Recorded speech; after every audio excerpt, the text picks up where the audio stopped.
তেতিয়াহ'লে আপুনি ভাল এখন সমাজৰ আশা কেনেকৈ কৰিব পাৰে? য'তেই যাওক ত'তেই মুছলমানক চি কৰা হৈ আছে। আমি আমাৰ সমাজখনৰ কাৰণে কি কৰি আছো? আপোনালোকৰ হাতত ভাল এটা চাকৰি নাই, আপোনালোকৰ হাতত বিজনেছ নাই, আপোনালোকে মিডিয়াত কাম কৰিব নোৱাৰে, আপোনালোকে কোনো এটা এণ্টাৰপ্ৰেনৰ নাই। আমি মুছলমান সমাজৰ মানুহখিনিয়ে যে এই নেতাসকলক ভোট দিওঁ, কোনটো উদ্দেশ্যত ভোট দিওঁ এবাৰ ভাবিছেনে? কোনোৱে 200 বা 400 বা 500 টকা পায়। এবাৰ ভাবিছেনে 200, 400, 500 টকা আপোনাৰ কিমান দিন চলিব? এটা ভালকে পাৰ্টি কৰিলে এই টকাখিনি নষ্ট হৈ যাব। বৰ্তমান এনেকুৱা এটা পৰিস্থিতি, গিভ এণ্ড টেক, এই বস্তুটো যদি নাজানে তেতিয়াহ'লে সমাজৰ উন্নতি বাতেই দিয়ক, নিজৰ উন্নতিও নহয়। আজি মুছলমান সমাজৰ প্ৰতি মোৰ এটা প্ৰশ্ন, এই প্ৰশ্নটোৰ উত্তৰ মই বিচাৰিছো। মই ভাবো সকলো মুছলমান যুৱক যুৱতী যিসকল সামাজিকভাৱে সচেতন তেওঁলোক নিজেও এই প্ৰশ্নটোৰ উত্তৰ বিচৰা উচিত। মই এইটো কিয় কৈছো নিশ্চয় আপোনালোকে এই ভিডিঅ'টোতে বুজিব পাৰিব। মই যদি আপোনালোকক কুৱেশ্যন কৰো যে আপোনালোকৰ সমাজখনৰ উন্নতিৰ কাৰণে আপোনালোকৰ দৃষ্টিভংগী কি, আপোনালোকে কি বিচাৰি আছে আৰু আপোনালোকৰ এনেকুৱা কি প্লেনিং আছে যিটো প্লেনিঙৰ জৰিয়তে আপোনালোকে আপোনালোকৰ সমাজখনৰ সৰ্বাংগীন উন্নতি কৰিব পাৰিব। ডু ইউ থিংক এবাৰ কেতিয়াবা ভাবিছেনে যে আমি আমাৰ যিটো মুছলমান সমাজ আছে এই সমাজখন বৰ্তমান পৰিস্থিতিত ক'ত আছো? এনেকুৱা এটা সময় আহি পৰিছে যিটো সময়ত নেকি আমি ভালকৈ আমাৰ বিষয়ে বাতেই দিয়ক, আমি ভালকৈ কোনো ধৰণৰ বস্তু উপস্থাপন কৰিব পৰা নাই। সকলো দিশতে পিছুৱাই আছে। য'তেই যাওক ত'তেই মুছলমানক চি কৰা হৈ আছে। এবাৰ ভাবিছেনে যে এইবিলাক ঘটনা যে ঘটি আছে ইয়াৰ আঁৰত কি লুকাই আছে? কোনোবাই চিন্তা কৰিছেনে? হয়তোবা বহুত যুৱক যুৱতী, শিক্ষিত যুৱক যুৱতী আছে যিসকলে বজাৰ হওক কিংবা দোকানে হওক কিংবা ঘৰতে হওক আড্ডা মাৰি থাকে। এইবিলাকৰ বিষয়ে ভবাৰ তেওঁলোকৰ সময় নাই। যদি এনেকুৱা পৰিস্থিতি হয় তেতিয়াহ'লে আগন্তুক দিনত কি পৰিস্থিতি হ'ব পাৰে এবাৰ ইমাজিন কৰক। আমি আমাৰ সমাজখনৰ কাৰণে কি কৰি আছো? আমি আমাৰ ব্যক্তি জীৱনৰ কাৰণে কি কৰি আছো?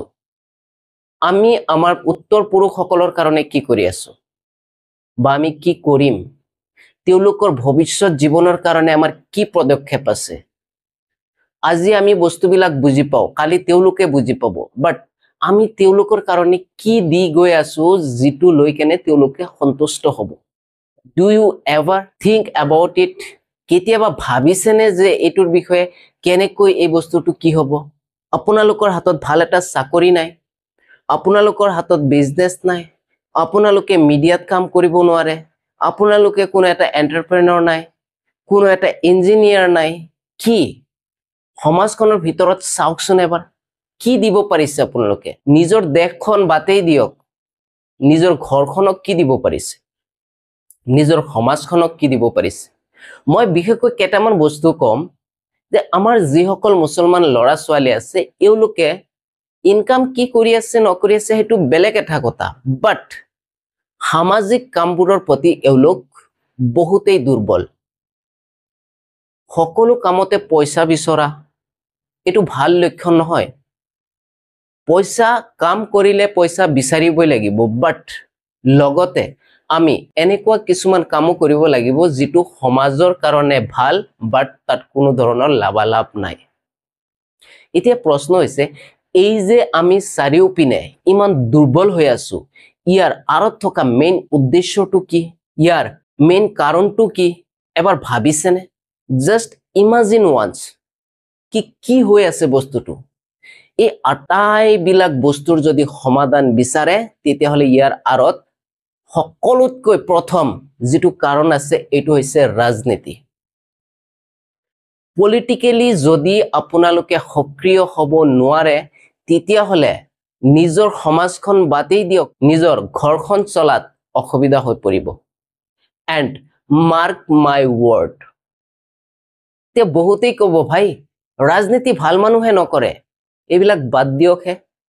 যদি ভাল মানুহে ৰাজনীতি নকৰে তেতিয়াহলে আপুনি ভাল এখন সমাজৰ আশা কেনেকৈ কৰিব পাৰে আপোনাৰ হৈ কোনোবাই যে মাত মাতিব লাগিব আপুনি ঘৰত থাকিলে চিঞৰিলে লাভ নাই এছেম্বলিত গৈ যেতিয়া নেকি চিঞৰিব তেতিয়া আপোনাৰ চিঞৰ শুনা যাব আৰু সেই চিঞৰৰ মূল্য এটা থাকিব ভ্যালু লাইফত ভ্যালু এড কৰিব লাগিব আচ্ছা ইয়াত আৰু এটা কোৱেশ্চন আহিছে আমি মুছলমান সমাজৰ মানুহখিনিয়ে যে এই নেতাসকলক ভোট দিও কোনটো উদ্দেশ্যত ভোট দিও এবাৰ ভাবিছেনে আৰু এই ভোট দিয়াক লৈ আপোনালোকে এনেকুৱা কি প্ল্যানিং কৰিছে যাৰ কাৰণে নেকি আপোনালোকৰ লাভালাভ হ'ব নে আপোনালোকৰ মনত এই ধাৰণাটো আছে যে আমাৰ পূৰ্বপুৰুষসকলে কৈ গৈছিল বাপ দাদাসকলে কৈ থৈ গৈছিল আমুক পাৰ্টিটোক ভোট দিব কি এইটো চিন্তাধাৰা লৈ ভোট দি আছে নেকি if you are doing like this then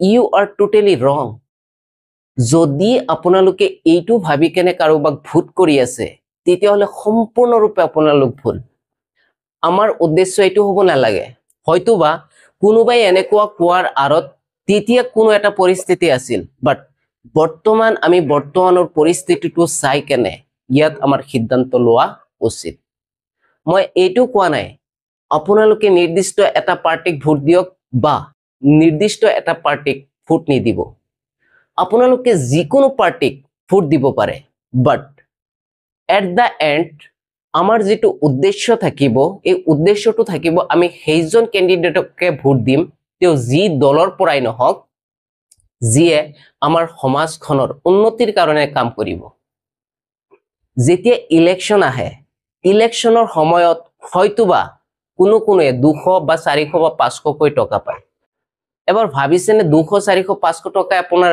কিমান দিন চলিব এটা ভালকে পাৰ্টি কৰিলে এই টকাখিনি নষ্ট হৈ যাব বাট আপুনি যদি এটকাও নলয় আৰু সেই ক্যান্ডিডেট জনক যদি ভালদৰে সহায় কৰে সাপোৰ্ট কৰে ভোট দিয়ে আৰু জিকায় তেও জিকি অহাৰ পিছত আপোনালোকে কি বিচাৰিব এবাৰ ভাবিছেনে তেখেতক যে ভোট দি কেনে জিকাব তেখেতৰ সন্মুখত আপোনালোকৰ প্ৰস্তাৱ কি হ'ব বৰ্তমান এনেকুৱা এটা পৰিস্থিতি গিভ এণ্ড টেক এই বস্তুটো যদি নাজানে তেতিয়া হলে সমাজৰ উন্নতি বাতেই দিওক নিজৰ উন্নতিও নহয় সো এইবিলাক বস্তুৰ এটা সামাজিক ভাৱে বহি আলোচনা কৰা উচিত আমাৰ সমাজখনত কি বস্তুৰ অভাৱ হৈ আছে কোন বস্তুবিলাক হলে আমাৰ সমাজখনৰ সৰ্বাঙ্গীন উন্নতি হ'ব আমি লাহে লাহে আগুৱাই যাম আমাৰ লৰা ছোৱালী বিলাকৰ ভৱিষ্যত সুদৃঢ় হ'ব এবাৰ ভাবিছেনে নিজৰ পেটক লৈ ভবা মানুহ বহুত আছে বাট আমি যদি সকলোৱে আমাৰ পেটখনৰ বিষয়ে ভাবি থাকো তেতিয়া হলে সমাজখনক লৈ কোনে ভাবিব নিশ্চয় এনেকুৱা মানুহ উলিয়াই আহিব লাগিব যিসকলে কেৱল নিজৰ বিষয়ে নহয় সমাজখনৰ বিষয়েও চিন্তা কৰে চাওক যিটো ক্যান্ডিডেটকে ভোট নিদিয়ক কিয় আপোনালোকৰ আল্টিমেট উদ্দেশ্য এইটো হ'ব লাগিব যে যদি আপোনালোকৰ সমাজখনত বা আপোনালোকৰ যিখন গাঁও বা চহৰ আছে তাত সৰ্বপ্ৰথমটো আপোনালোকে ৰাস্তা ঘাট ঠিক কৰাওক তাৰ পিছত স্কুল কলেজৰ বিষয়ে চিন্তা চৰ্চা কৰক যদি বজাৰ আছে তাত ভাল পকীঘৰ দিয়াৰ ব্যৱস্থা কৰক লাহে লাহে বস্তুবিলাকক উন্নত কৰাৰ পথেৰে লৈ যাওক এই ইয়াৰ পৰা 100 টকা 200 টকা 500 টকা লৈ কেনে যদি ভাবে আপোনালোকে আগুৱাই গৈ আছে তেতিয়াহলে এইটো ভুল ধাৰণা সেইজন ক্যান্ডিডেটক ভোট কৰক যিজন ক্যান্ডিডেটে কেৱল আপোনালোকৰ সমাজখনৰ কাৰণেই নহয় আপোনালোকৰ কাৰণে এছেম্বলিটো মাত মাতিব মই ইয়াত কোনো নিৰ্দিষ্ট পাৰ্টিৰ বিষয়ে কোৱা নাই আপোনালোকে যিকোনো পাৰ্টিক ভোট কৰিব পাৰে আৰু উদ্দেশ্য এইটোৱে হ'ব লাগে নিৰ্দিষ্ট এটা পাৰ্টিক লৈ যেতিয়া নেকি দৌৰাদৌৰি কৰিব তেতিয়া আপোনালোকক একো নাপায় একো নিদিয়ে আপোনালোকে একো নাপায় আপোনালোকক একো নিদিয়েও কাৰণ আপোনালোকে তেওঁলোকৰ ওপৰত ডিপেন্ডেন্ট হৈ থাকিব আৰু কোনো এটা দল বা কোনো এজন ব্যক্তিৰ ওপৰত যদি আত্মনিৰ্ভৰশীল হৈ পৰে তেতিয়া হলে তাৰ পৰা আপোনালোকৰ গুৰুত্ব কমি যাব অৱশ্যে এই বিষয়ে মোৰ বেছি ক'বলগীয়া নাই যদি নিজৰ চকুটো এবাৰ ঘুৰাই কেনে চাই তেতিয়া হলে দেখিব আজিৰ দিনত ঘটনা এইটোৱে হৈ আছে সো কাৰোবাৰ কাৰণে ইমান খস্তিয়া হৈ নপৰিব যাতে আপোনাৰ গুৰুত্বয়ে কমি যায় ভয় তেওঁলোকৰো থকা উচিত যিসকলে আমাৰ পৰা ভোট লৈ আছে।